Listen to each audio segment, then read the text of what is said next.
to 52 Living Ideas. Today is a Comprehensivist Wednesday that we do in collaboration with the Greater Philadelphia Thinking Society. And I'm honored and delighted as always to have my friend CJ presenting. He presents every month and it's an incredible series. So if you have missed his previous meetups, go to the YouTube videos down here and check them all out, okay?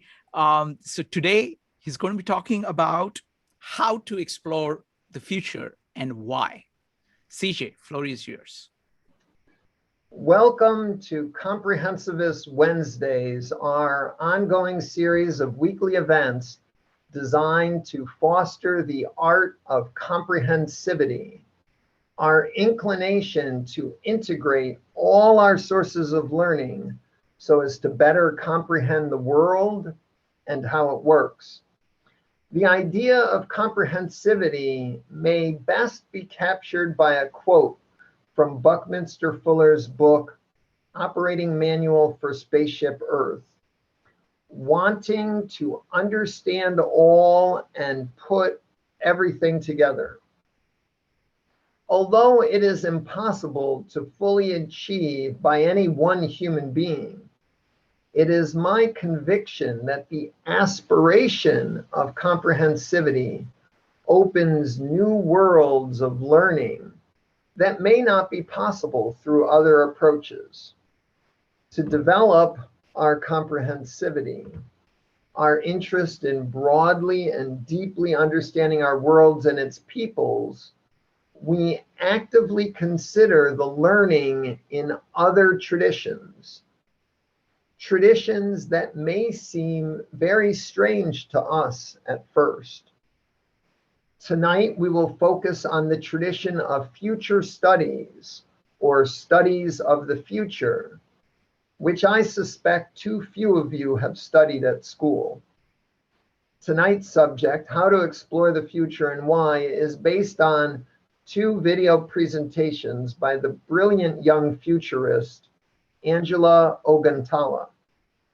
I will summarize and expand on some of her ideas. If you haven't watched the videos yet, I highly recommend them. Oguntala will not only open the study of the future for us, but she will highlight important ideas that can also facilitate our comprehensivity. So her thinking is particularly apt for Comprehensivist Wednesdays. Tonight, I have three short presentations. We're going to have three breakouts. The middle breakout is going to be long, and the other two breakouts will be short, and we're going to have some Q&As and interactive periods. So for the first segment, let's figure out what is the future. Futures are ideas about the future. Angela Oguntala's presentation on exploring futures includes illustrated descriptions of many of the ideas we in our society have of the future. She gives examples of the kinds of dystopian and utopian futures that are incessantly repeated in our society, including stories like that of Doomsday Jerry, who prepares for a catastrophe that he's certain of, but of course he doesn't know what the catastrophe is. Tom Cruise's Minority Report, where agents are hunting you down for a crime you haven't yet committed. In 2009, the invention of the talking watch happened after decades of speculation in science fiction on the subject. Oguntala also mentions a future where scarcity becomes the need, and we need to forage for food to survive. And she mentions a utopian society where technologies provide all imaginable pleasures, with no pain, no struggle, and no work. Oguntala says, the special thing about the future is that it is loaded. It's a place where we store all our baggage, our anxieties, our frustrations, our hopes, our excitements, and fears. And so it makes perfect sense that throughout time we have always been mesmerized by the future. So we try to predict and we try to speculate, what will tomorrow be like when it arrives? What we get from these predictions are vision and images and stories that creep into our minds and that stay in our minds for a very long time. Oguntala's point is that our ideas about the future can have a profound hold over our thinking and our actions. She claims that visions of the future are powerful because they inspire us to work toward them. But she worries that when these visions, these images, these narratives of the future are repeated too often, they begin to limit us. They narrow our scope of possibilities. They bias our measures of other alternatives. Should we be more skeptical of the futures presented to us? Should we be more skeptical of those enticing possibilities that our entrepreneurial prospectuses and our utopian science fiction bring us? Should we be more skeptical of the often menacing possibilities that fill our news feeds, our dramas, and our dystopian science fiction? How likely, in fact, is the future that you are so worried about? Oguntala says all futures are uncertain. The fundamental concept of future studies says that there is no the future. There is no the future as this thing that sits out here on a timeline and then it just shows up one day. Instead, there are many possible futures, and each one has some likelihood of coming to life. Oguntala is correct. In my only college history course, The History of the Future, with Warren Wagar, our textbook, The Study of the Future, I've got it here. The Study of the Future, edited by Edward Cornish, emphasizes this way back in 1977.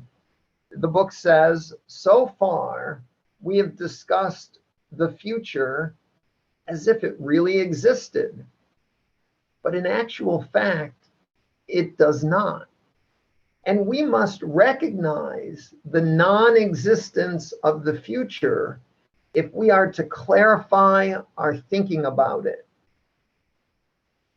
What is the future really if it doesn't exist?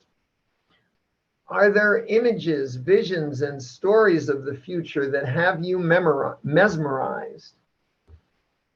I'd like to do a breakout for short, maybe 10 minutes, where everyone thinks about this issue that the future doesn't exist, really? And why are we mesmerized by it?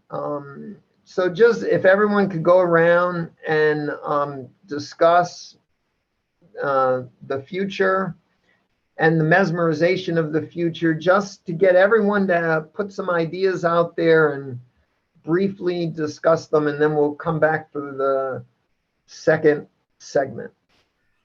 Wonderful, folks. So this is going to be extremely interactive evening, okay? We're going to have 3 different breakout rooms. We're also going to have 2 different sets of lightning round Q&As, okay? So now it's very important that the breakout rooms work very well, and we have some very simple rules for breakout rooms. First, let everybody speak for about 1 to 2 minutes to get, at least a minute to get things started. So everybody gets to put their thoughts on the table, and then keep on topic, be brief, and speak your mind, but do so courteously. Okay, these are critical. Starting the breakout rooms now, they're going to last only for 10 minutes. Then automatically you're going to come back here for the second part, starting the breakout rooms now. I think that was enough time for my objective, which was just to have every participant get some thoughts on the table. We're going to go into it more now. So how should we explore the future? Now that we all understand a little better that futures mesmerize us, and those that mesmerize us are very uncertain. The future hasn't been written yet. We don't know what it is. Since the future does not actually exist, how can we more productively explore our possible futures? Angela Oguntala recommends exploring alternative futures to improve our understanding of the possibilities the future may hold for us, and to gain insights into how our actions may affect the dynamics of the futures we are creating together. Oguntala says, our collective job is to imagine alternative futures for us to pick apart and inspect, so that we can get a good understanding of the kinds of outcomes that we want and the kinds of outcomes that we don't want. But more importantly, what are the series of actions and events that will lead us to one alternative versus another? What are the dynamic chains of actions that make one alternative more or less likely than the others? Oguntala thinks that we can escape the blinding restraints from those mesmerizing futures by actively thinking in alternatives. She says, our ability to think in alternatives, I believe, is centered on looking for new stories or different ways to tell stories. She mentions literature and film. She explains how countless stories in the European tradition follow the hero's journey of trials and tribulations resulting in personal transformation. However, she points out that in Nollywood is the Nigerian and also the broader African film industry, stories there tend to preserve tradition. A good example of this formula is the Nollywood film The Mirror Boy, which I wrote an essay associated with our event description. If you read the event description in my essay, I've embedded the YouTube video for The Mirror Boy. Oguntala says, when you take in new kinds of stories, and when you really try to understand them in a deep way, however absurd they might seem to you at the start, it gives you an opportunity to reflect on your own stories that you tell and the formulas that you use to approach the world. Oguntala emphasizes the importance of understanding these alternative stories. She says, there is a lot of conflict in our world based on the fact that we don't really understand in any kind of a deep way other people's stories. And when we don't understand their stories, we don't understand what their dreams are based on. And then we can't understand what they are working towards.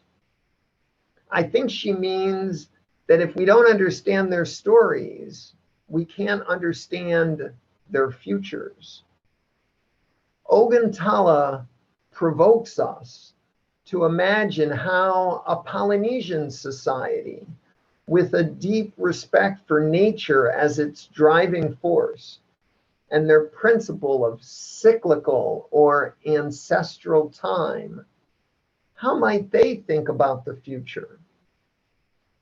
Another way she proposes to explore the stories of others is through science fiction.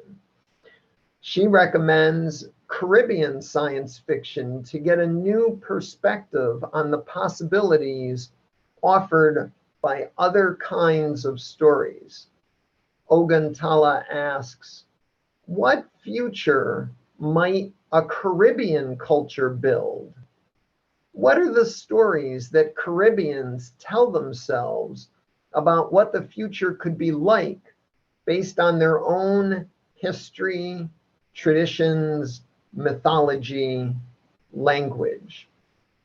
She then invites us to consider the world of the Caribbean science fiction novel Midnight Robber by Nalo Hopkinson, where she says there was this surveillance robot overlord that watched over the entire planet. It was called Granny Nanny. And Granny Nanny didn't really behave like your typical science fiction sinister trope about surveillance. Granny Nanny was an old woman who was a freedom fighter in Jamaica in the 18th century. Oguntala explains how the cultural heritage of Jamaica gives an entirely new perspective on surveillance overlords. Oguntala then abstracts these examples to form a basic principle of thinking in alternatives to better inform our exploration of the future. She says, stories matter, and new or different kinds of stories than what you are used to will give you an opportunity to reevaluate your own mental models and your own assumptions. And that sits at the core of thinking in alternatives. So to foster our skill at thinking in alternatives, we ought to collect and understand, deeply understand, different kinds of stories.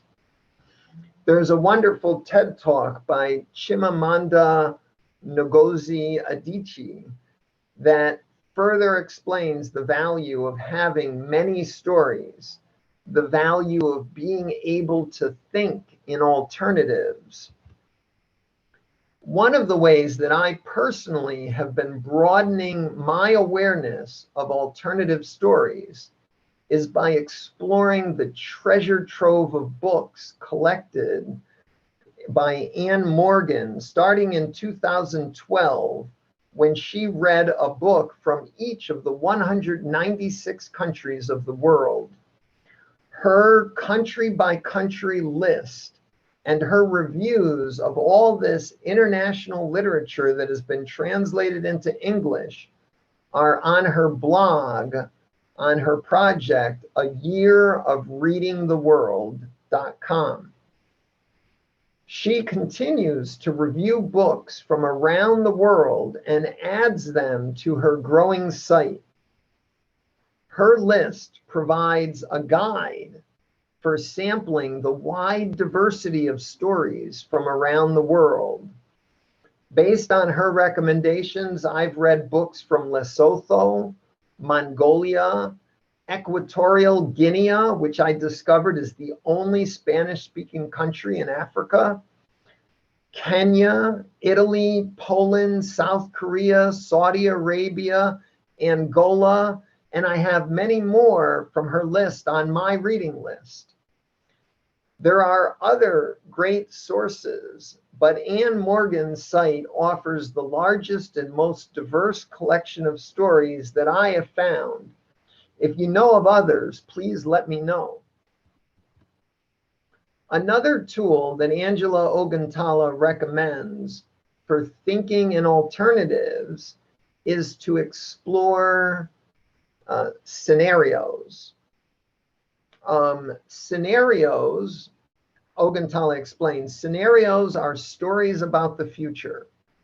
They are rich and detailed stories of the future that are so vivid, so distinct and thought through that you can start to see the good and the bad in them, the problems, the challenges, the opportunities that a certain future would present. Oguntala's overarching message is the value of exploring the future through thinking in alternatives. This is also the practice of our comprehensivity, our inclination to understand humanity's traditions of inquiry and action. Through exploring futures, through thinking in alternatives, through our comprehensivity, we may learn to act better in the world. Oguntala says, exploring possible futures is so that we can act in the present, to find a way to make the present go in a new or a different direction, to think about what things could be different in the near and distant future and how they could be different. In Oguntala's TED Talk, she ends with these words: reconsider your vision of the future, take a chance, and be surprised. So for our second breakout, how should we explore the future? Should we think in alternatives as Angela Oguntala recommends? And how can exploring possible futures help us see how we might create a future that we would desire? Shrikant, I think these breakouts, I want people to go in depth on this. So more than once around, trying to really look at, the presentation. Wonderful, folks. So again, the rules are critical. Firstly, let everybody speak for a couple of minutes. You got 20 minutes this time. So make sure everybody who wants to speak gets to put their thoughts on the table and then have a general discussion. Maybe do one more go around as CJ is suggesting. Again, keep on topic. We're talking about, exploring the future, especially looking at kind of multiple, alternate futures, exploring alternate futures. That's what you focused on. Let's keep on topic. Be brief. Other people have a lot to say. You want to hear that? Give them time to do that. And number three, feel free to speak your mind, but courteousness is critical, so you have a powerful dialogue. All right, so I'm starting the breakout rooms now. We'll be back here in 20 minutes. Welcome back, folks. Okay, it's time for the lightning round Q&A. What we're going to do is that we're going to, that's right, CJ, that's correct, right? Yes, okay. Yes. Excellent. So folks, questions only. Now, I know that to formulate a question on the future may be complicated. So you can use a few sentences to set up your question, but go ahead and ask a question, the biggest question you have about how to explore future, how to think about future. Any question on kind of the epistemology of future, how the trade-offs involved is all fair game.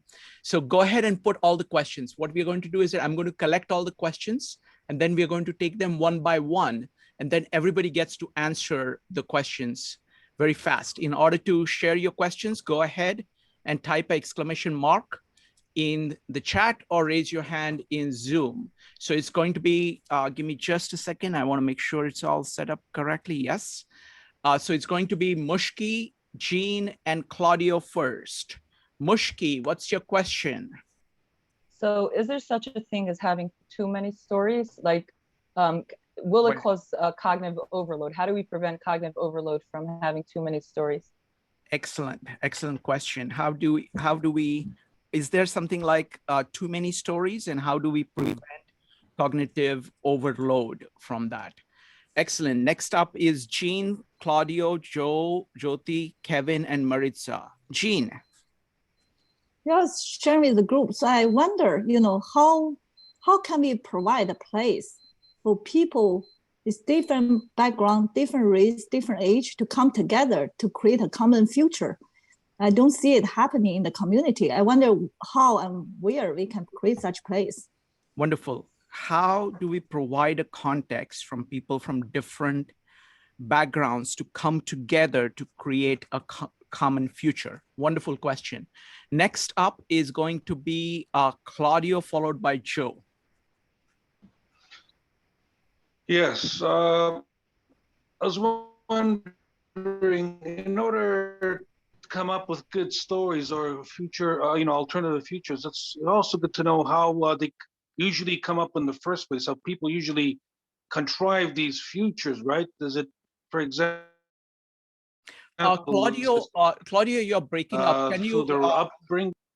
Claudio, sorry. May I request you to stop your video so your audio quality goes up so we can hear you?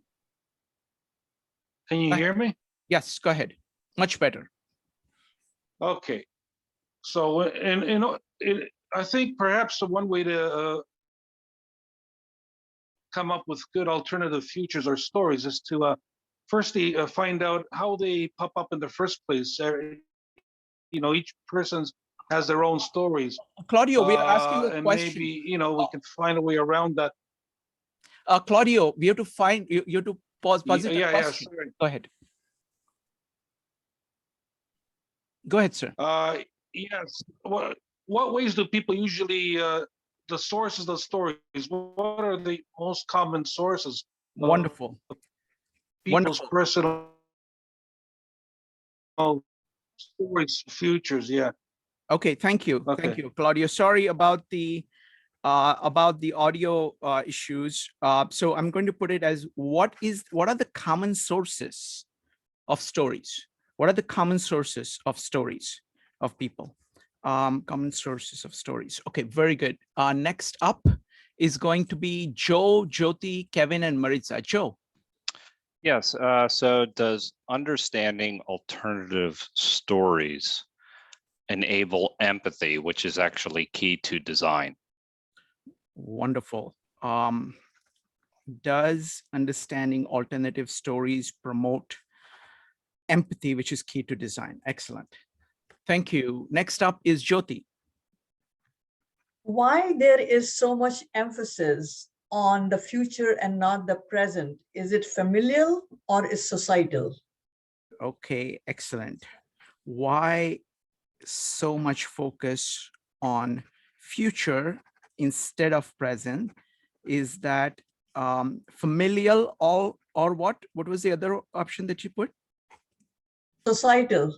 Societal. Okay, very good. Okay, what are the causes? Why instead of present? Excellent. Excellent question. These are fantastic questions, folks. Next up is Kevin, Maritza, and Sophie. Kevin, folks, go ahead and line up for questions. If you have questions, put your question on the table. That way you get to have everybody answer your question. Kevin. We think about our alternative solution. At first, we need what's the confirmation bias for our modern value system. You kind of, yeah, we already, let's see, for example, we saw the city is better village. Then you have The more money, the better. You have good life. Why, if you close to nature, it's nothing. So, What's the questions, Kevin? what's the issue? We can prevent people, let's see, from value system. Let's see, mainstream system. We think about, let's see, we follow the Wall Street is correct. You know, it's not, let's see, other smaller culture or something. It's Okay. not. I'm going to put it as confirmative bias. Yeah. okay. How do we get people to challenge commonly held notions about values? Is that a fair way of putting it? Yeah. Okay. Yeah. Commonly held. The value we currently practice, right? It's Very hard good. to, yeah. Excellent. Thank you. Next up is Maritza, Sophie, Colin, and Jeff. Maritza. How do we embrace alternative futures without violating the stories of our ancestry? Wonderful. How do we embrace alternative futures without violating the stories of our ancestry? Excellent. Okay, excellent. Next up is Sophie, Colin, Jeff, Mike, and Judith. Sophie. How much commonality do we need when we tell the story of the past? How much do we have to agree on history? Because, like, according to some people, there are already like groups of people whose history and the past is already like their stories already being violated. Okay, let me, I'm not sure I got it. Sorry, Sophie. So can you ask the question again in some other form? How much commonality do we need when it comes to history?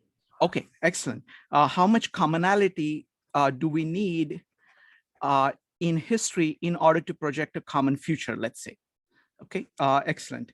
Commonality you need in history for common future. Okay, excellent. Next up is going to be Colin. Colin, go ahead. How do we sort of set our threshold for how many people sort of benefit from our potential future plan that we have? Okay, excellent. How do we set the threshold for how many people benefit from our plan? Threshold for people benefiting. Okay. Excellent. Thank you. Thank you, Colin. Next up is going to be Jeff, Mike, and Judith. Jeff. How can we peacefully decide what are the most important questions that our scenarios should answer? Okay. How do we peacefully decide the most important questions that our scenarios should answer? Okay, the most important questions. Okay, our scenarios should answer. Very good. Excellent. Thank you, Jeff. Next up is Mike, followed by Judith. Mike. Hi, Jeff was in the same group, the Breakout, that I was in. The future is already here. The stories which of the stories we have that we see, do we want to be Fahrenheit 451, the communist China version of it, or do we want to be like Venezuela, or do we want to be the final version, a better version of Candide? It's so what's your question? Which of those stories, many of them which are have dangerous non-freedom type implications, do we wish to pick? Okay, so which of the dystopian stories do we want to pick? Next up is Judith. Judith. Yeah, some cultures are more active agents in wanting to shape their futures, and other cultures don't have that value system, and so their horizons for looking at the future might be different as well. And I wonder how we can respectfully, acknowledge the different attitude toward shaping a future or not, and to get along, to Wonderful. respect everyone. Wonderful. How do we respectfully deal with dramatically different visions of future? All right, folks. So this is just a fantastic list of questions. So we're going to go through all of that. I just wanted to make a very brief illustration of what kind of thing that one of the things that Judith is talking about. There are people, in the West, we see future as being in the front and past at the back. There are cultures, because why is that? Because we are an active civilization. We're all focused on doing things. And that's what we are going to do. That's what we are going to charge into. There are cultures that think that the future is at the back and past is in the front. Why? Because past you can actually see. It's right there in front of you. And future you don't know. And it's going to come and grab you. So it's a very different, even like the metaphors of how the concept of future works really shape how we think about the future. I just wanted to put that as a background. So now we're going to go question by question, and anybody who has answer to it, go ahead and type exclamation mark, and we'll go through it, okay? The first question, very interesting. Is there such a thing as too many stories? Do you run into danger of cognitive overload if we consider too many stories, too many alternative futures? And if that is the case, what is the optimal number? How do we manage to have enough diversity of possibilities at the same time keeping it cognitively manageable? If you have answers, again, this is going to be lightning round, so answers have to be very, very quick. 1 sentence to 5 sentences, definitely within 30 seconds. So go ahead and type exclamation mark if you have answers, if you'd like to answer. Evanik followed by Kevin. Evanik, what do you think? I don't think it's possible to have too many. I think you just have to focus on the few that best fit you. Wonderful. And explore it all the way through. Excellent. Thank you, Evanik. Next up is Kevin. Kevin, what do you think? Yeah, we got a last story and story. I would say our globalization make our kind of share the in one direction, look front. Actually, you best you can select one. Okay. Or two. Anybody else? CJ, I'm just going to call on you somewhere in the middle. Is that okay? Yeah, I'll jump in if I've got an compelling. Go ahead. Folks, anybody else wants to answer the question? Is there some such thing as having too many alternatives that you're considering? Claudio, what do you think? Yes, there needs to be a certain number, because otherwise you won't be able to manage all of them. You're going to devote less time to each Wonderful. one. Thank you. Thank you. Next up is going to be Joe, Ash, and Colin. Joe, what do you think? Yeah, we actually discussed this in our breakout room. So the idea of too many stories, and yes, it is possible to have too many stories You too. cheated. You cheated. Yeah, we did. We totally cheated. We actually had Dimitri who gave us the perfect example too. So Wonderful. The answer was yes. Okay. So yeah. Thank you. Next up is going to be Ash, Colin, and Cheryl. Ash. 6. That's the optimal number. No, I mean, you need like a handful to really kind of start to see the range, but how many you need is going to vary depending on your purpose and kind of your level of, your stage of understanding. And, you might need fewer if you're able to kind of pick ones that define the poles of the possibilities along different dimensions. And yeah, I think you can have too many if it's, well, I don't know. I think, the more that you can fill in the details once you kind of define those poles, that's a good way to sort of start understanding, like frame the understanding of different alternatives. Wonderful. Thank you, Ash. Next up is Colin, Cheryl, and Maritza. Colin.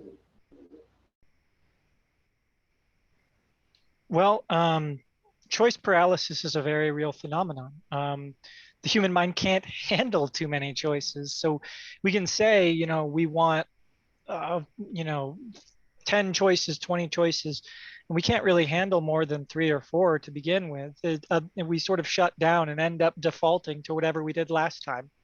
So absolutely, you can have too many. You can consider too many opportunities. It sets you into most likely the most conservative one. Wonderful. Thank you, Colin. Next up is Cheryl, followed by Maritza. Cheryl?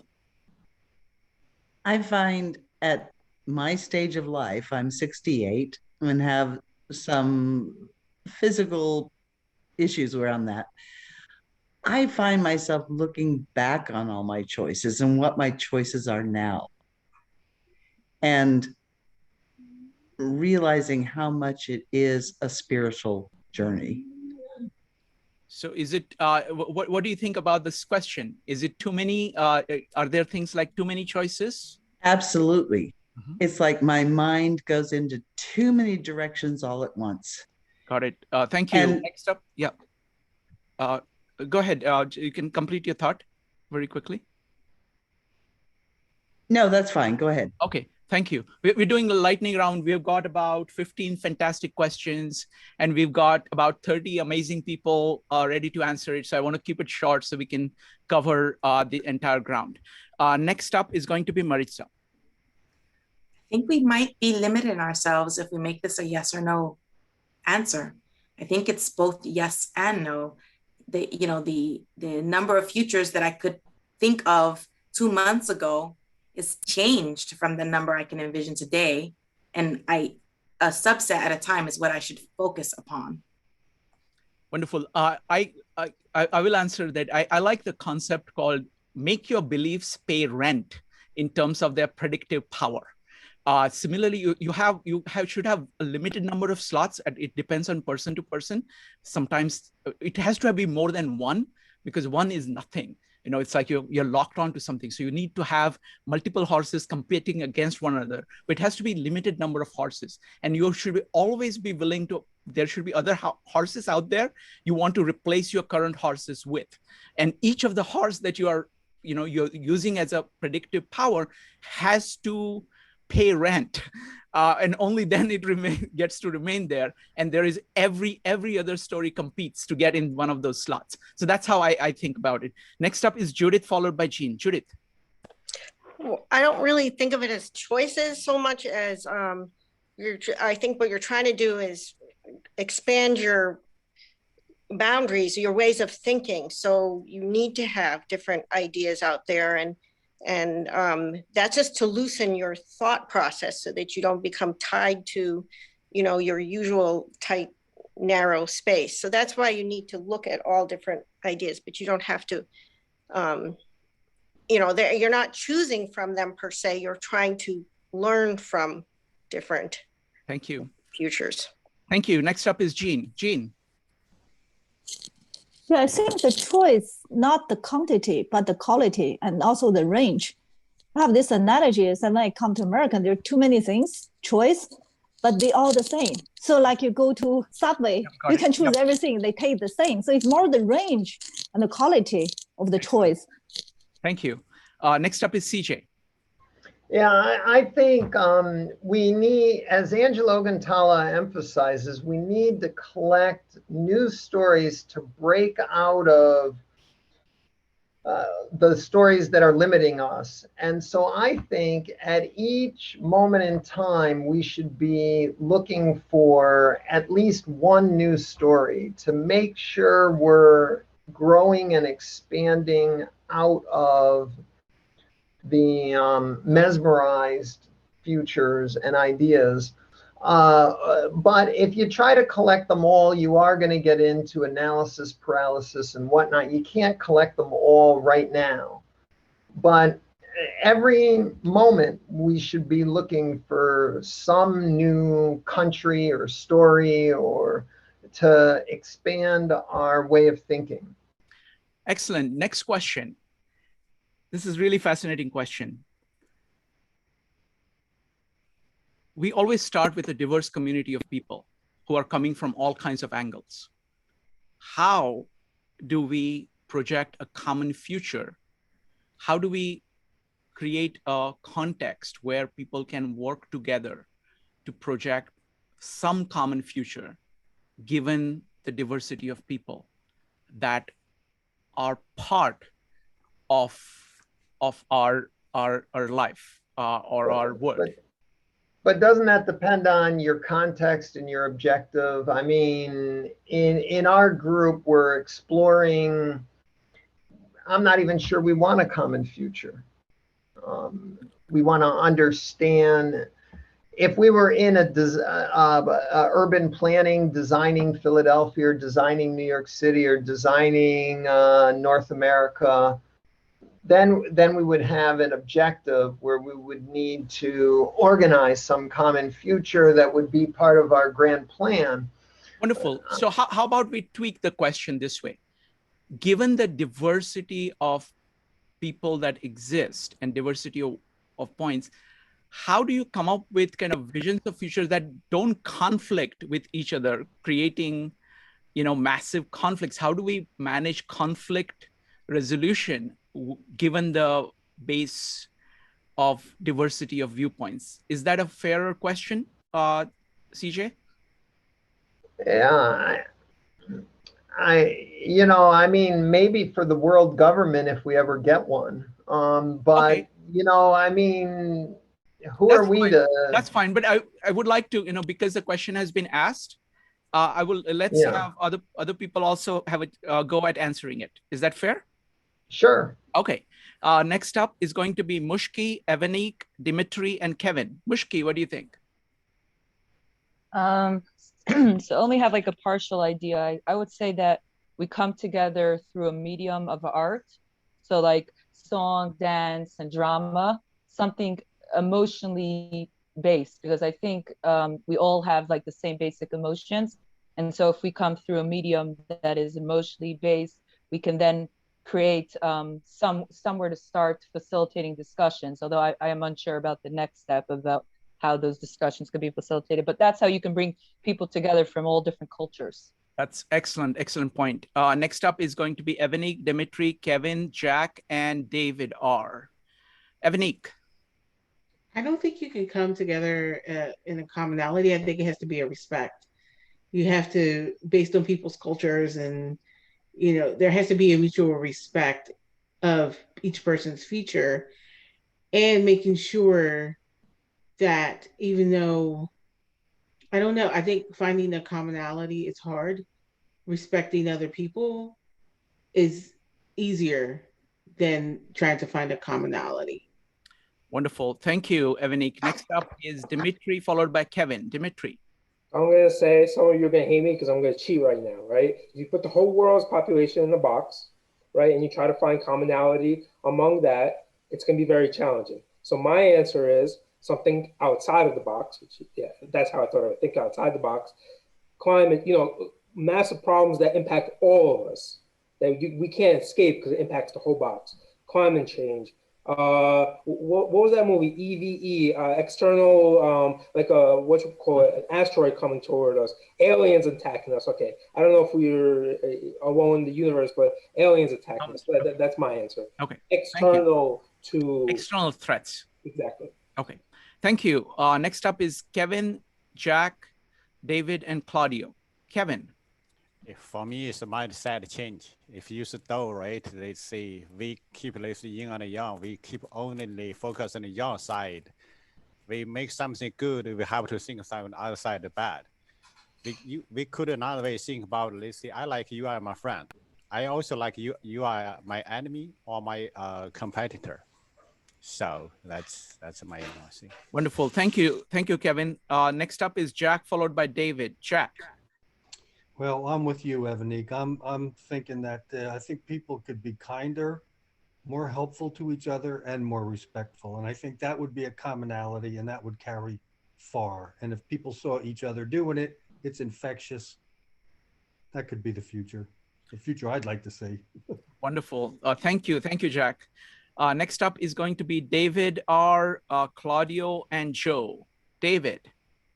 So I think if you try to force it, with a master plan, it's probably not going to succeed. I think anything complex for a society will evolve over time as the stories or the vision is adapted and resonates with people.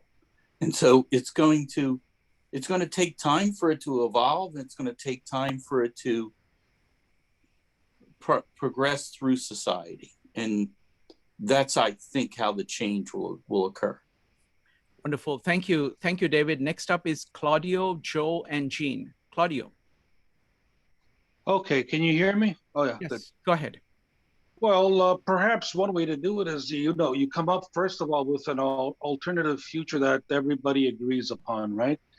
And then take into consideration all the differences, the cultural, religious, political, and so on, and kind of modify it for each without actually changing the whole, keeping it intact.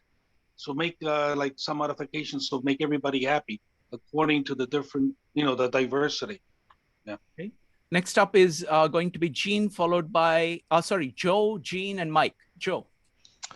Yeah, I mean, I agree with David. This master plan or any kind of planning aspect of it would be very, very challenging. However, I do think you can establish a set of principles for which everybody can agree to operate under and to discover things. And so ethically speaking, I think that's been done across cultures many times. Yes, I mean, that was the experiment of America too. Exactly. Yeah. Pluribus unum. That's what you're trying to do. There are all these different people. What can we do? How do we have enough commonality that we can get along in some fashion at some level? Next up, excellent point, Joe. Next up is Jean, followed by Mike. Jean. Yeah, I agree. You can't force it, but what I'm talking about is how to encourage it. Like as architect, we try to create space for people to meet, like the Italian Plaza. That's where people gather. And now, I notice in American people, I think in our group they mentioned, they tend to not just same race, they gather with the same group of same age of people. It's very limiting. Then you share the same common ideas, same vision. But the cross-culture, cross-generation is very rare. And I think your group actually is a few multi-crossing groups, which is a great job. Yes, you can just see the people here, yeah. Yeah, how we create more like this space physically and online. So that can resolve all the conflict. Why we have so much conflict in this country? Because it's an immigrant country and there's so many differences. And if there's no dialogue, then they will still exist. Thank you, Jean. Mike. Okay, going back to the future is already here. We all live in a yellow submarine, and like income tax. Mike, please brief. And you have an audio problem, Mike. It's causing a lot of background noise. Well, Yuval Harari is one guy who comes up with a type of future that we can expect. Everybody's going to be somewhat unhappy. We've got to come up with a future, and we're not necessarily, the people on this call are not necessarily the people who are going to decide. It's going to be decided by government. It's going to be decided by global pressures. It's going to be decided by our environment. Thank you. And, thank you. Thank you, Mike. Next question, folks, is going to be, it's a very interesting question. The question is, what are the sources? What are the most common sources for stories? How are these futures projected? Where do these alternate futures come from? Folks, anybody who wants to answer, go ahead and type exclamation mark. Colin.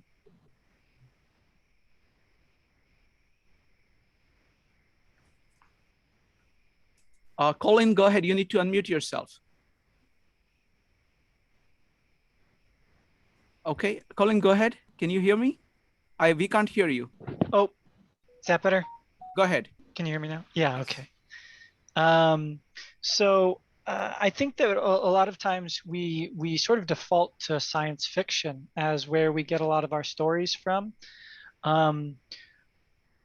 But I think that we also have a whole bunch of stories that just sort of get shared in our day to day that we don't really think about. I think our peers and our family and the people around us all have a different vision of it, and we sort of put those together into a big amalgamation.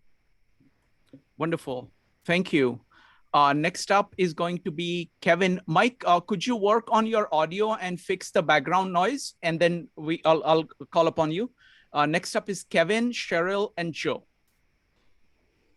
I would say one good resource is sources from nature, like from human beings, other living beings, and the tree or a metaphor for physical thing. Thank you. Wonderful. Thank you. Cheryl, so where do all these stories and futures come from? Mine came from growing up in Midwestern, very fundamentalist Mennonite church. And they changed so wonderfully and radically by all the interactions I've had over the years with so many other different people who came from so many different cultures and belief systems. Wonderful. And I'm so grateful I didn't get stuck in the one. Wonderful. Thank you. Next up is Joe, followed by Jyoti. Joe. I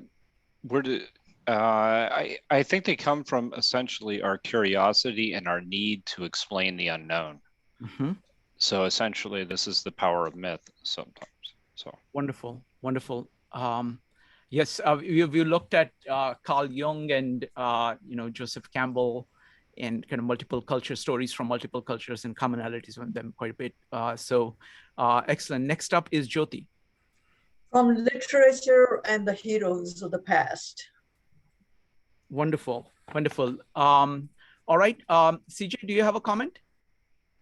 I'll quickly add, I'm looking through anthropological literature to find stories from cultures that I'm less familiar with as one option. I mentioned Anne Morgan's great resource, A Year of Reading the World.com, which if you haven't seen that, that's a wonderful resource. Wonderful, thank you. Okay, the next thing I'm going to take, okay. All right. All right, so the next one is about empathy. So the question is,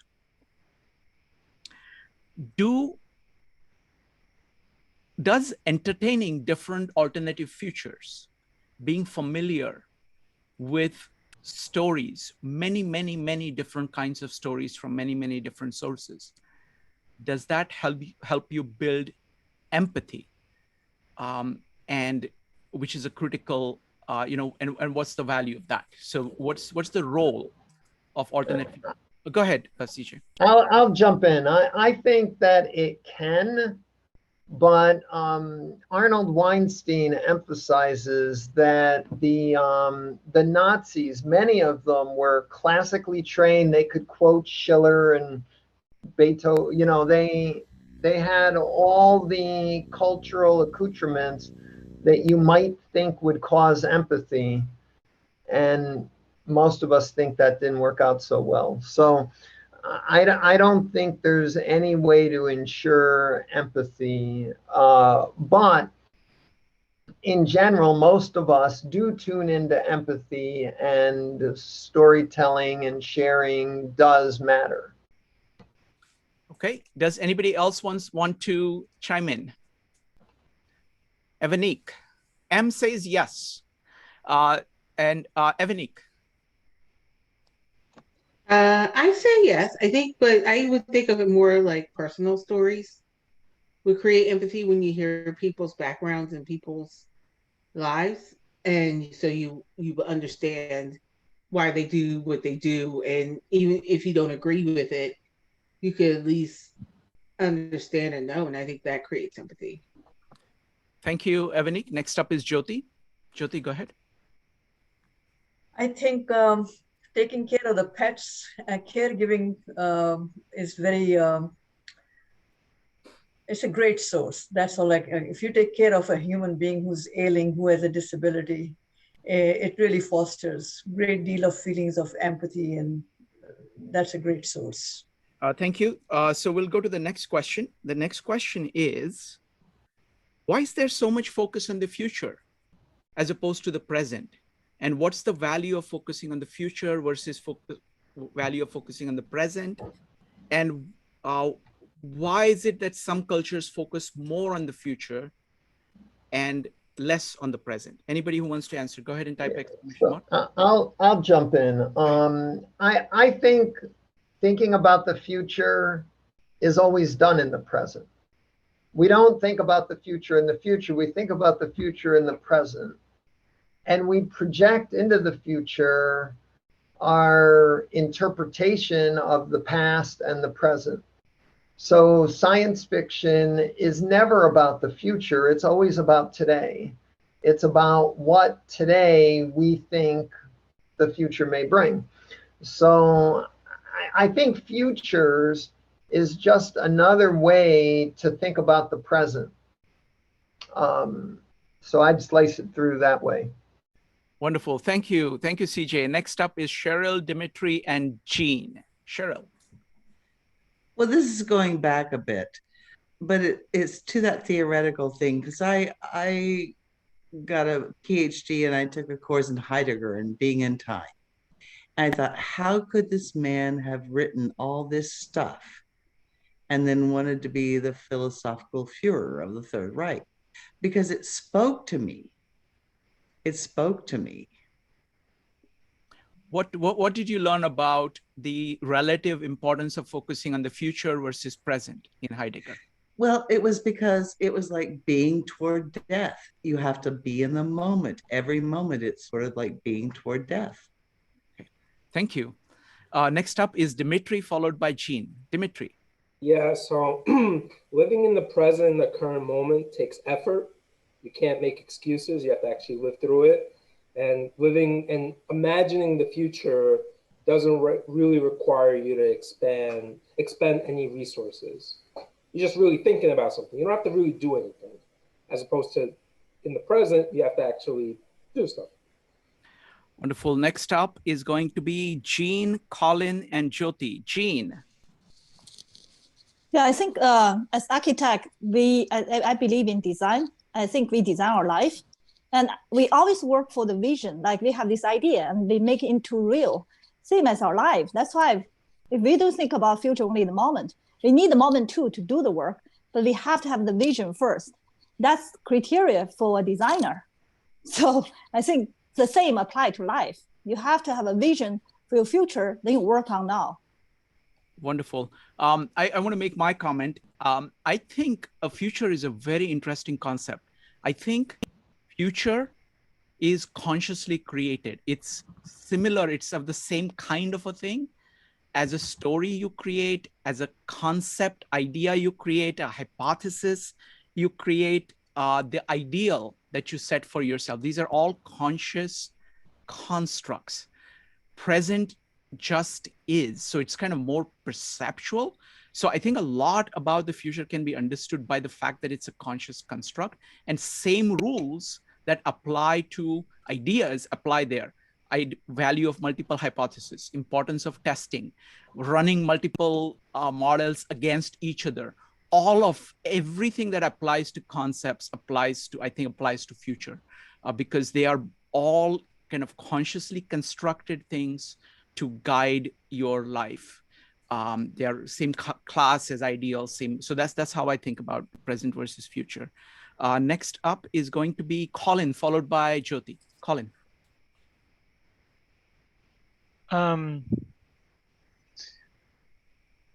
I think that it's the perception that I think it's very easy to default to, because the Nazis did it, it may not breed empathy, but it's also important to remember that the vast majority of the Nazis were not doing the things that we know them for doing. They were able to dismiss those things because they were distant. They didn't have to be empathetic about them because they weren't in their sort of line of sight. What do you think about the value of focusing on the future versus present? Right, and what I'm saying is that when we have that future focus, I think that it is really bringing in a lot of useful things that we can sort of use in the present.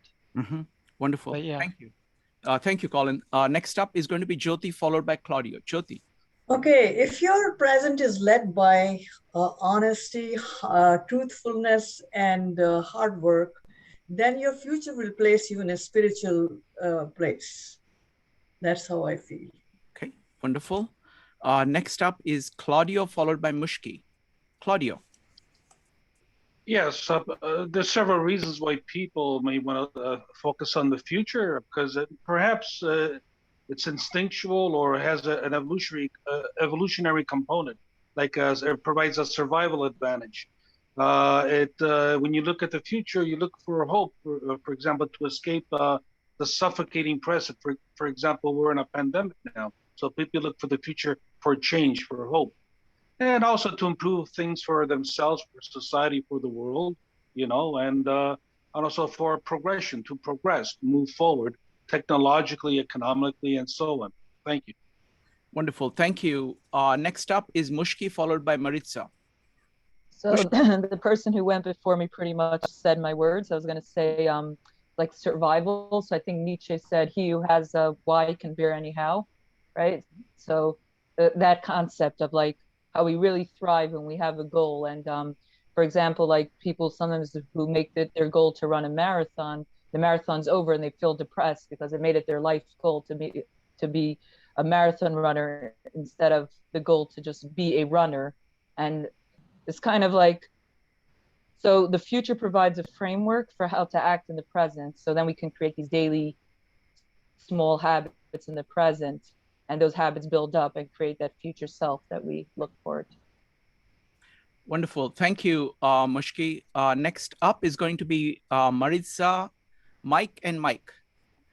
Maritza.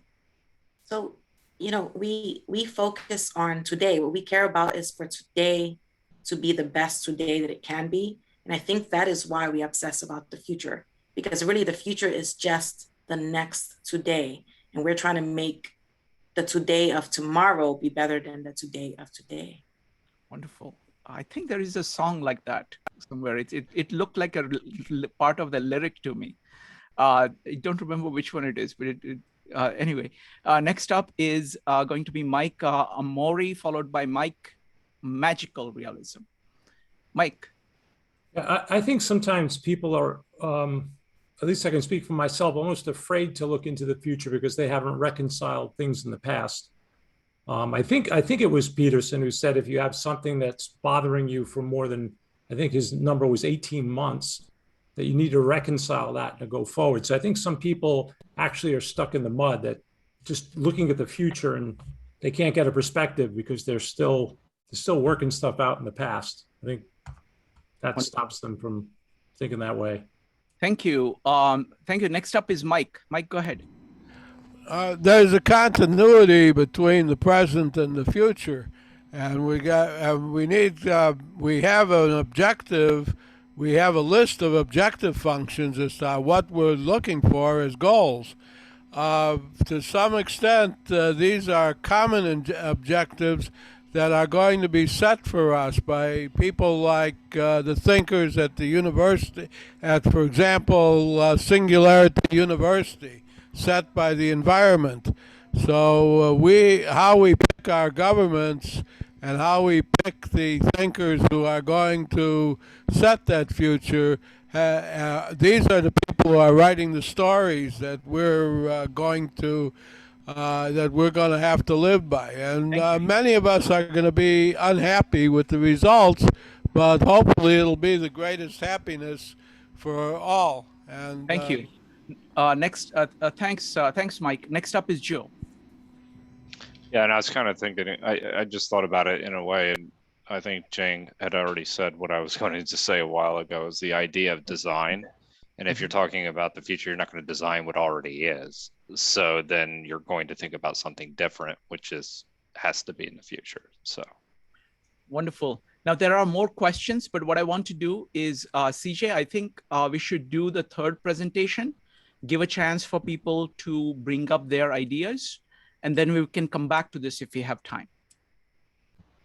Okay, I wanted to briefly survey perspectives on change, as I'm seeing futures are a way to get a handle on change. The idea, tonight's event is the third and final one in a brief series I've organized to survey a few of the many traditions from humanity's vast cultural heritage that touch on change in our lives. On March 17th, the event was Rethinking Change and Evolution. We examined Aborigine Dreamtime and the Pidahan culture, the provocative idea that Genesis is ongoing from the book The Design Way. We looked briefly at Richard Lewontin's evolutionary thinking. We looked at another model from The Design Way called the hierarchy of change. On April 14th, in the event How to Create That Which Is Not Yet, we considered the possibility that through design and through organizing our desiderata into intentions, we can act to create the change that we desire. And tonight we explored creating a future that we would desire through Angela Oguntala's idea about thinking in alternatives, her approach to exploring futures. There are many other traditions for thinking about change, design, futures, and like approaches. Those of us who are reading, who just finished reading Dante's Inferno, in Canto 7, we learned about a vision of Fortuna as a mistress of heaven. It is one way a Catholic poet reimagines the Roman goddess of fortune. In the Mark Musa translation of the poem, it says, "Your knowledge has no influence on her, for she foresees, she judges, and she rules her kingdom as the other gods do theirs." One interpretation of this would be that our ability to design, create, or change our fortunes can only be done through theology. And indeed, that is one of the many possible ways to think about why our fortunes rise and fall. Another approach to change can be found in the calculus as first developed by Leibniz and Newton in the 17th century. In particular, the branch of calculus called differential equations provides one of the most well-developed means for modeling change mathematically. Many of the epidemiological models for scenarioizing disease spread and vaccination impact are built on ideas from the calculus and differential equations, the mathematical sciences of change. And each of us has learned at least a little about these results from the calculus since COVID-19 started spreading exponentially around the world. Another approach to change is given by Buckminster Fuller, who is quoted by Daniel Quinn in the 1999 book, Beyond Civilization, Humanity's Next Great Adventure, as saying, quote, "You never change things by fighting the existing reality. To change something, build a new model that makes the existing model obsolete. This is another way of saying that our primary role in universe is to be creators and designers. We learned from Angela Oguntala that the approach of thinking in alternatives by trying to deeply understand the stories and traditions of others may help us to better understand and even create preferred futures. Thinking in alternatives is also the approach I have adopted for this short series of events exploring change. In fact, the approach of thinking in alternatives can be applied in general to our comprehensivism, our practice of comprehending our worlds broadly and deeply. In general, thinking in alternatives provides a powerful method for exploring the often contradictory ways people have developed for thinking about many aspects of our complex world, including futures and change. It makes me wonder, what alternative traditions of inquiry and action should we consider to better understand and create change in our lives? What are the traditions of inquiry and action that you use when trying to understand or create change? And what follow-on explorations of alternative traditions should we recommend to continue our exploration of change, evolution, futures, and the like? So Shrikant, I was thinking, if we gave people a short breakout to brainstorm ways in which we might explore change more broadly, which includes futures, then we could come back and share some of those reflections. What I would recommend, CJ, it's getting a little late. I think what we'll do is let me try. You've done a fantastic job of asking the question. Let's try to ask the question and see if we can get answers from people. So let us do brainstorming right here. I think people are comfortable enough to do that. Okay.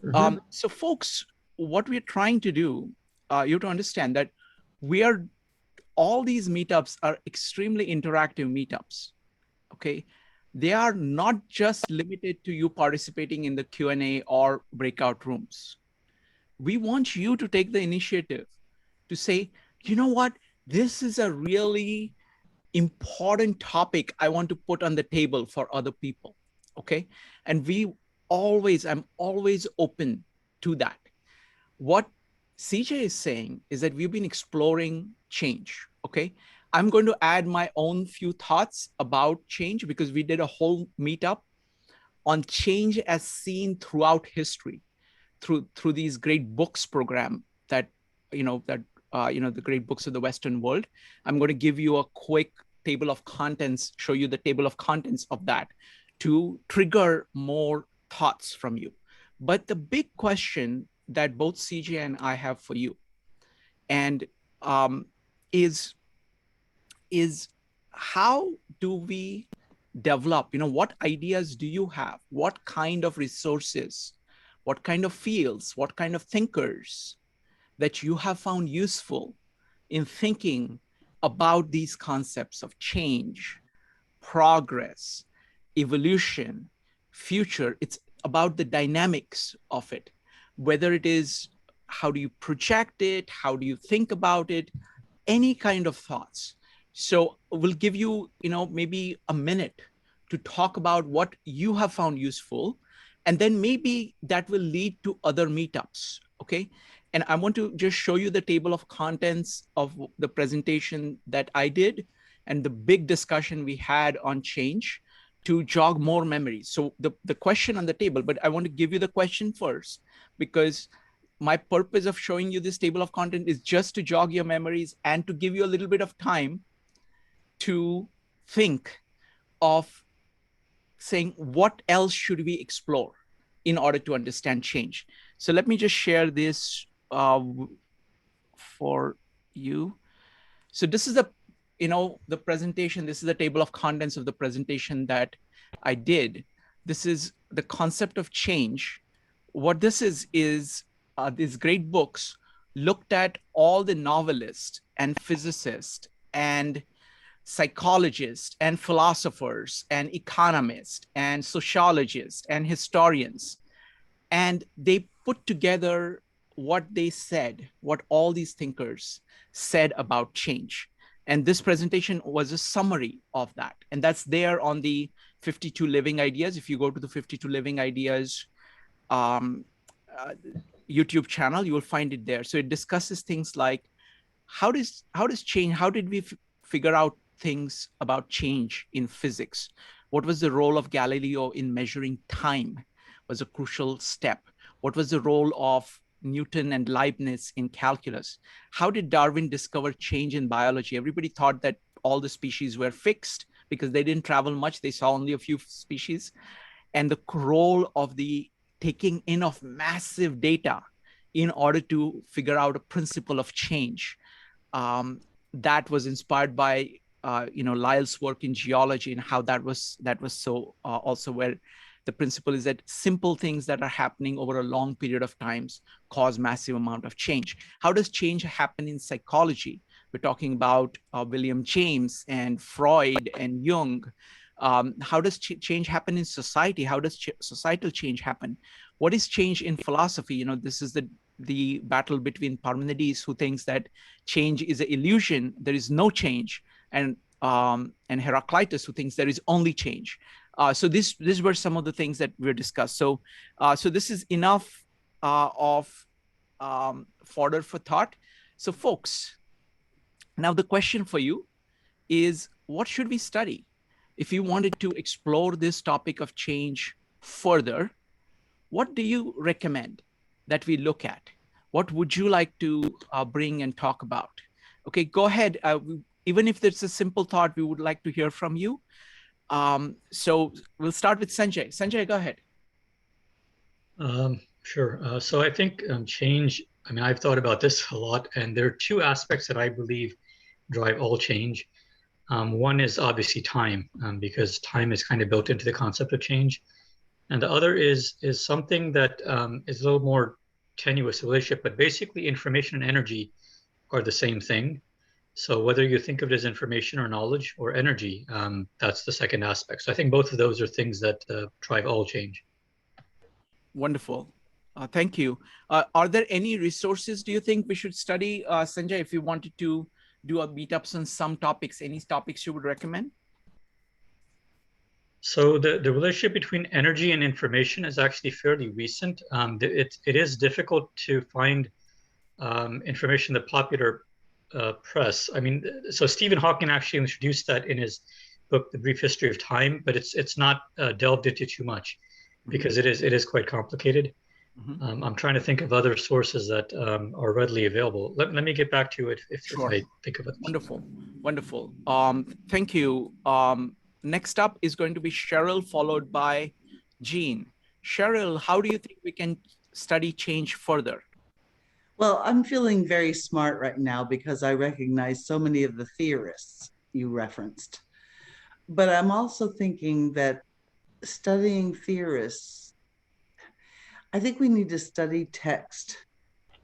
We need to study the way we're communicating in the new technology and figure out how those relationships are happening. Wonderful. Thank you. There is one thinker that we study that's a repeated thinker that we look at is a guy called Marshall McLuhan, who has this theory of how different technological means shape, change how we think. So his principle is that we shape our tools and then tools shape us. And it's very much we've done a lot of meetups on that particular topic. So thank you, Cheryl. Next up is Jean. Yeah, I think change is essential in life.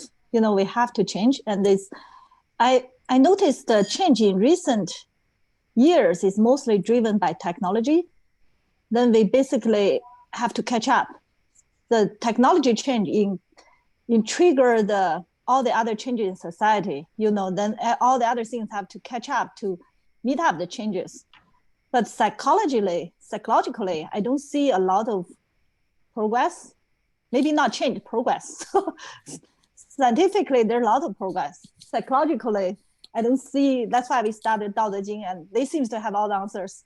Mm-hmm. Now we all get lost. So I think it's important. Do we use our mind to lead our behavior, or do we lead by our behavior to catch up the mind? It seems we are doing the opposite right now. So I feel it's very enlightened to join the discussion group. I was like, I get some answers for the things. And it seems it makes more sense if we can use our mind to lead our behavior instead of the other way around. Wow, excellent point. Beautiful point, Jean. So basically kind of inner change versus inner driven change versus outer driven change. And we can definitely look at kind of traditions of inner change. That would be a fantastic series of topics to look at. Thank you. Kevin. Yes, thank you. Like you mentioned before about the future. Your future look ahead, some people look backward. So now it's a time, or sooner or later we already look at the back. That's also our history. Look at the old traditional one, diversity resource.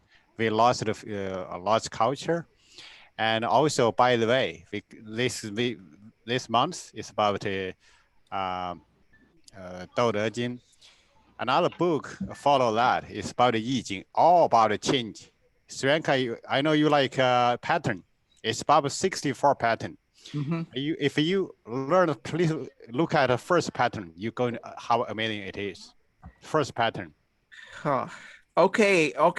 You know what? That's very interesting. So that's like I Ching. You're absolutely right. I Ching is the book of change, and it is all about systematically looking at different phases of the change and different kind of quality of changes, and starting with like very simple elements and then a combination of those elements.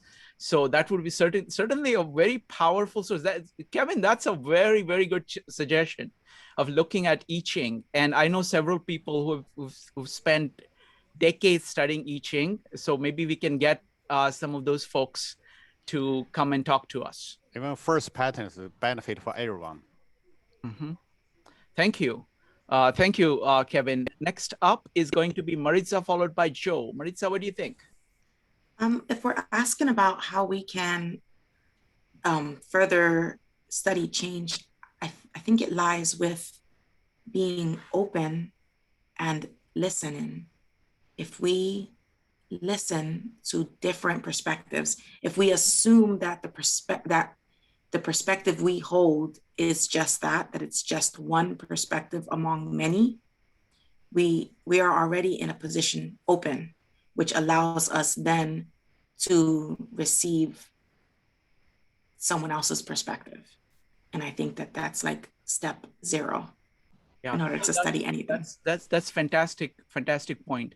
And kind of the theorist who has done the maximum amount of work and the most beautiful work on that is Carl Rogers in his concept of authentic relating, where kind of when you actually try to relate to another human being, actually look at another human being. Most people actually don't look at other human beings.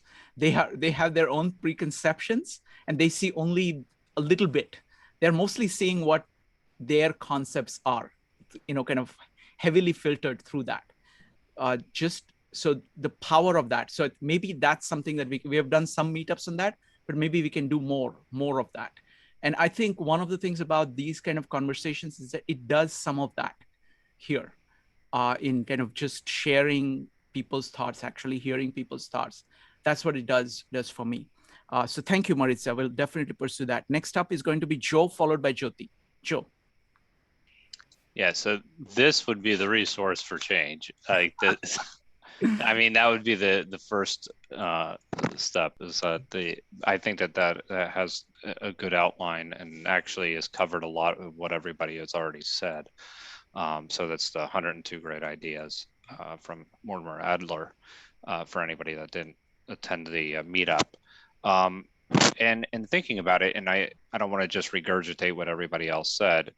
I think about what doesn't change in order to think about what drives change. And what doesn't change, one thing that doesn't change is death, right? Mm-hmm.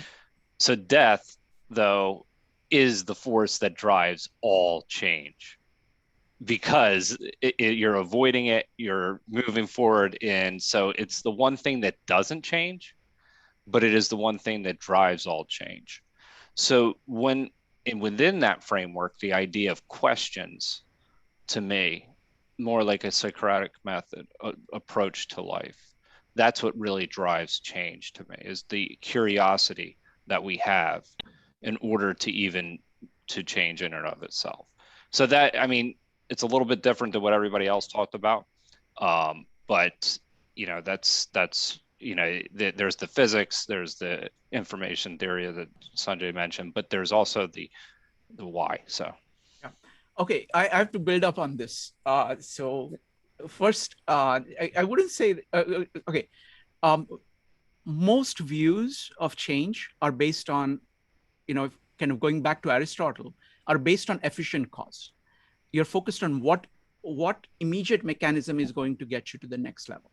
What you're talking about is a final cause. You're saying, why? What is the purpose of it? Where will this end up? And you're trying to focus on that. That's a very powerful way. It's a very different way of looking at change than how most people think of change. Most people think of saying, okay, it's like a billiard ball model of saying what will hit what in order to do what. Whereas this kind of thinking in terms of final causes is to say, given the system, where is it pointed to, and where do you want it to point to? So maybe we can look at Aristotle's 4 causes and look at things along that. So for example, there is the entire tradition of biblical text analysis, exegesis, which is based on those 4 causes. Whereas you look at kind of the literal, what the words itself is saying. You look at the allegorical, which is basically the story that is illustrating it. The moral, which is what you need to do, and then anagogical, which is equivalent to the final cause. What is the implication of doing this over the long term? So those kind of map into the Aristotle's causes. So maybe we can look at that. I think that's a very powerful suggestion. Go ahead. Yeah, no, I mean, I agree. We did something similar at the Thinking Society about 2-3 years ago. I think CJ led something on that, but yeah, that would be fantastic. Okay, excellent. Fantastic, Joe. Next up is Jyoti, and then Judith and Ash. You're talking about this Dan Siegel. I would appreciate if both of you talk a little bit about that. Would love to see what that is, hear what is that about. So Jyoti, followed by Judith and Ash. Jyoti. I think first you have to have a want, a need to change. And that usually you have to look back at your failures and see where you went wrong and how to change, whether it's your attitude or your belief system or not being balanced in life. And then you have to follow the natural progression of nature. Because if you push yourself too hard and try to exceed yourself, your expectations yourself, something is bound to lose, something is bound to happen. So these are the areas that you have to sit back and self-reflect in order to make changes. Thank you. Thank you, Jyoti. Judith, can you tell us a little bit about this book by Daniel Siegel? Well, Sanjay just mentioned also, information,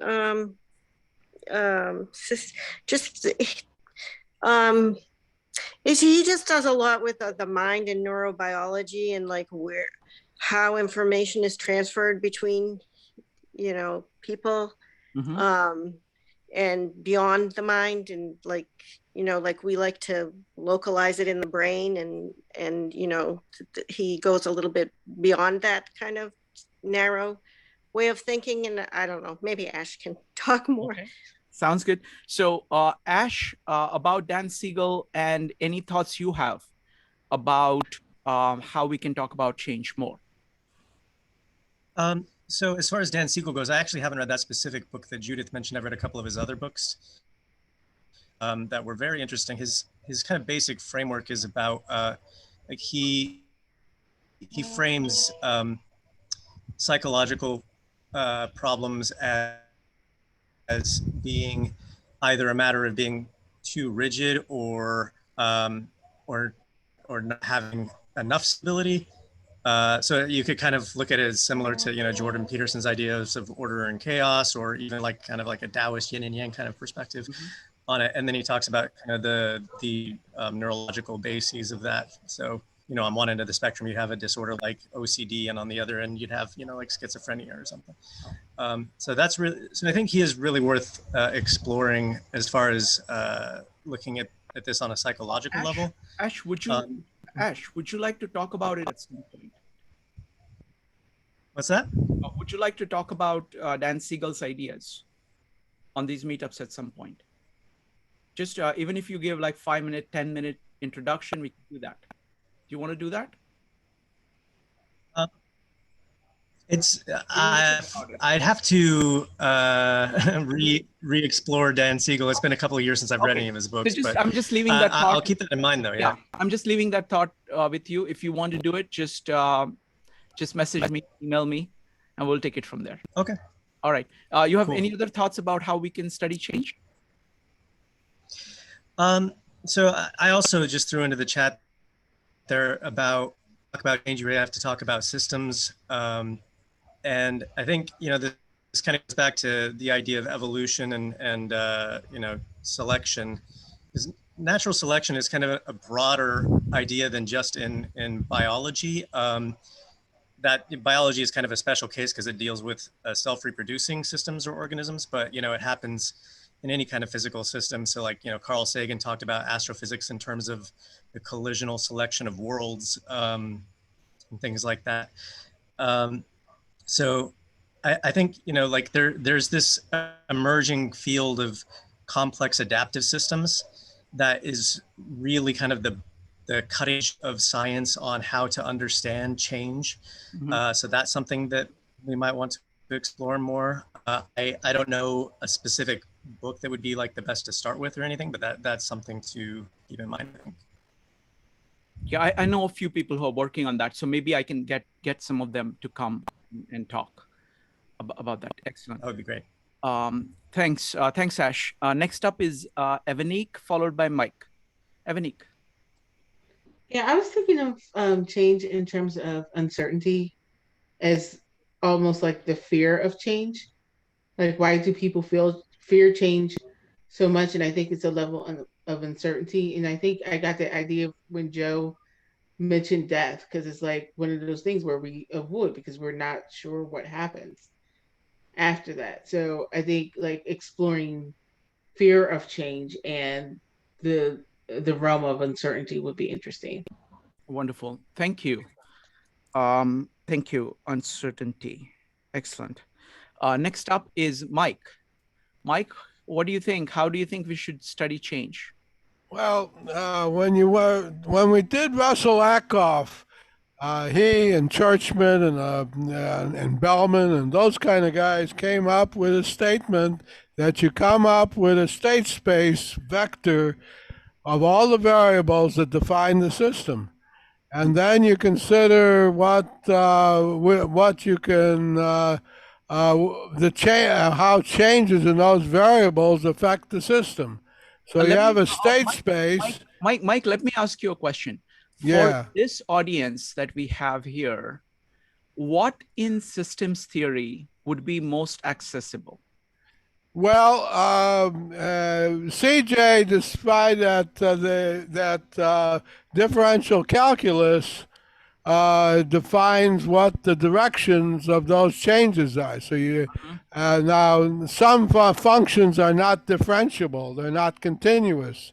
But for many systems, you could define what direction you're going, what direction you want to go, and consider the system you got now and the system you want, and see what you could change, what you need to change to get there.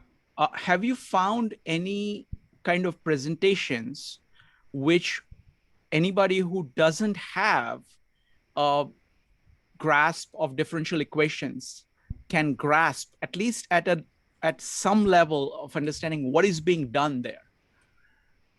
Well, you don't necessarily have to know how to solve the differential equation to understand that you could compute, that you can consider each of the variables that define the system. Often that's domain specific, like you defined that there's a different set of variables for physical systems, biological systems, and economic systems. Thank you. And if you have any recommendations, Mike, please send it to me. Okay, thanks. All right, CJ. So we've got a number of suggestions. Claudio, you have a suggestion about how we can study change? Well, I like some of the ideas like time, information, energy, I Ching, death, and a few others. Maybe about how people see ultimate reality from the ancient times to modern, how it's changed, given the science and all that stuff. Wonderful. Thank you, Claudio. All right, CJ. So we got quite a few ideas on the table here. We've got. I'm just going to rattle them off. So we've got. Energy and information, thinking of change in terms of energy and information together. The inner change versus outer change, outer-driven change versus inner-driven change.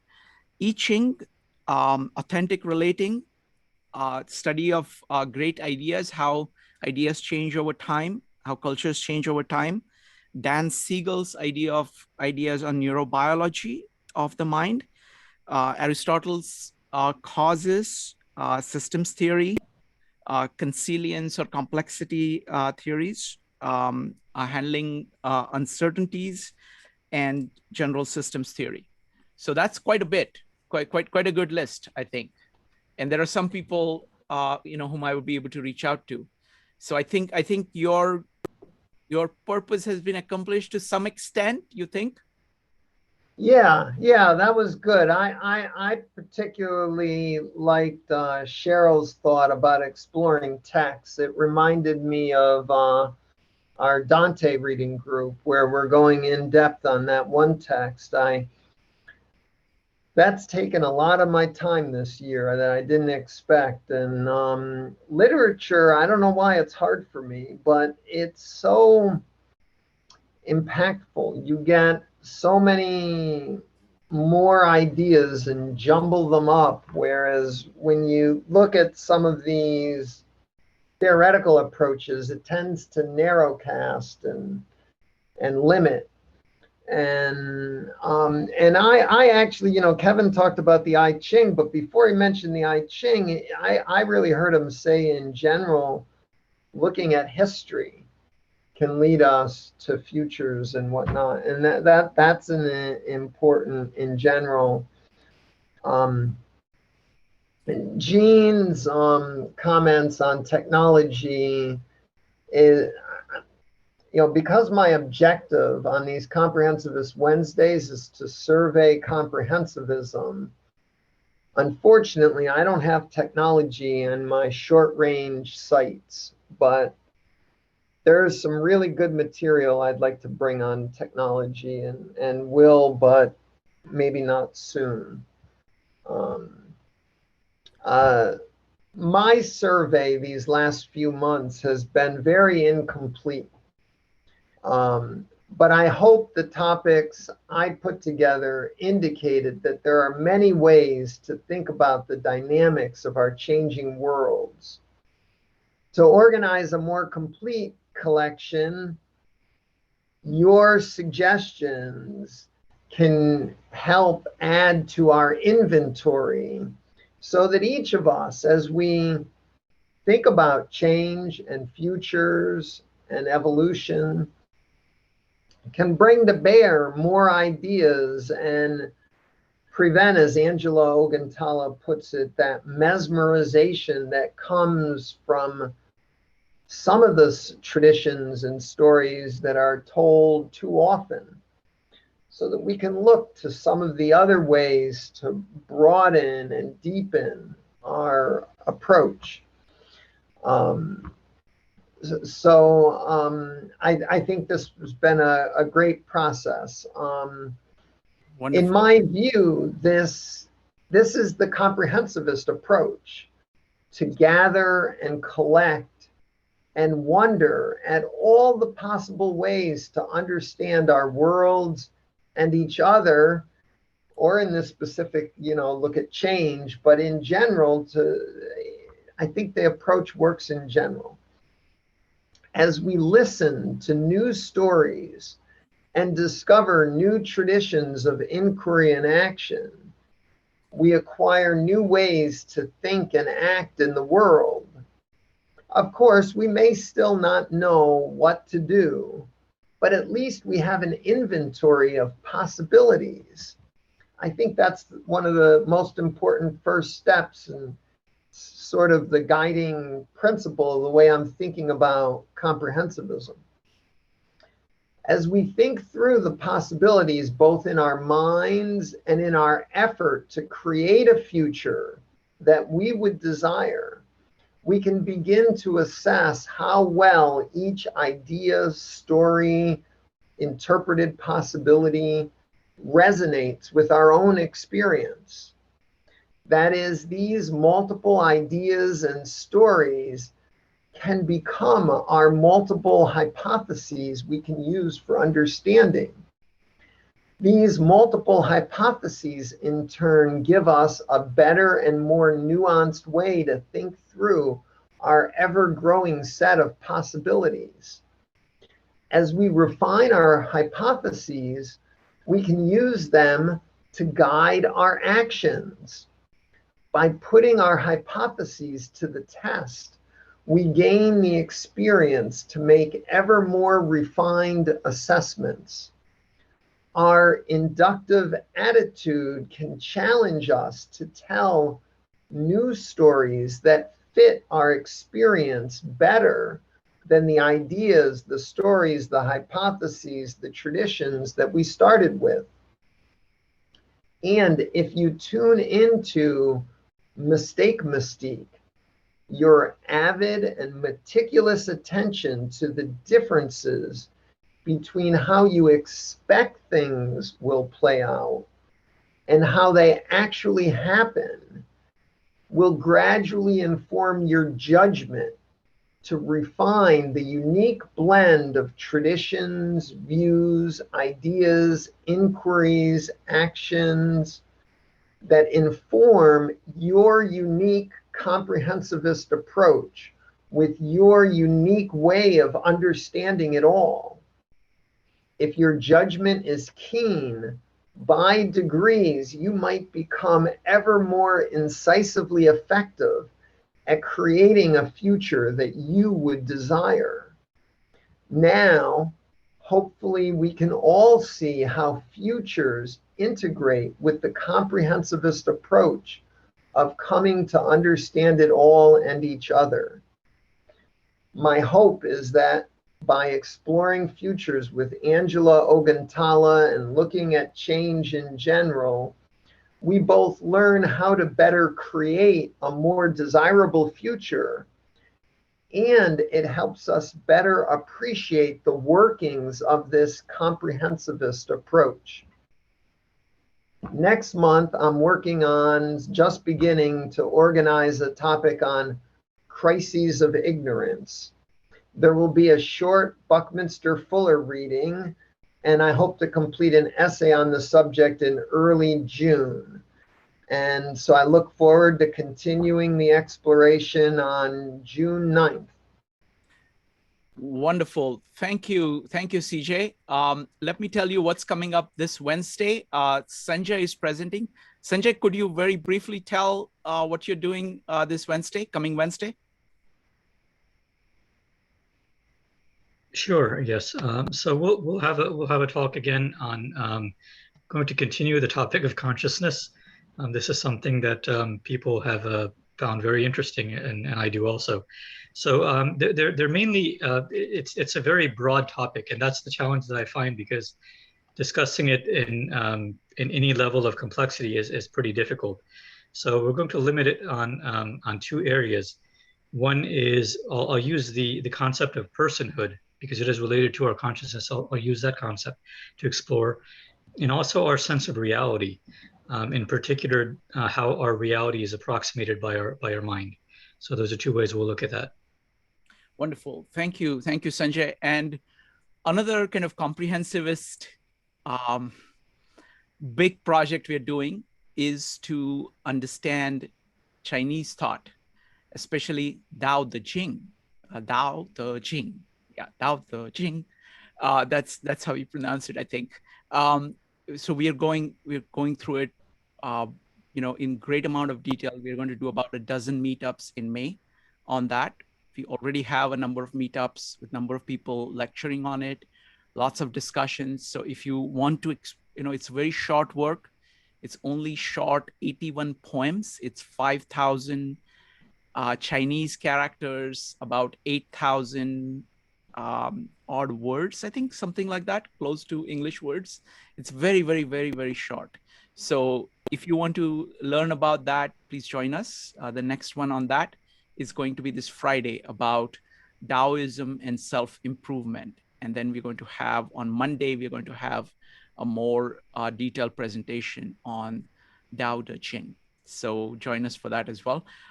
CJ, thank you so much. This was fantastic meetup. I really love I think we got a lot of people to say a lot of things. Just the exploration of ideas was just fantastic. So thank you, sir. Yeah, I think the inventory process is so important for this comprehensivist approach, and I think this really captured it. Mm-hmm. It was really great. Thank you, everyone. All your ideas really mattered. Thank you. All right, folks. See you soon.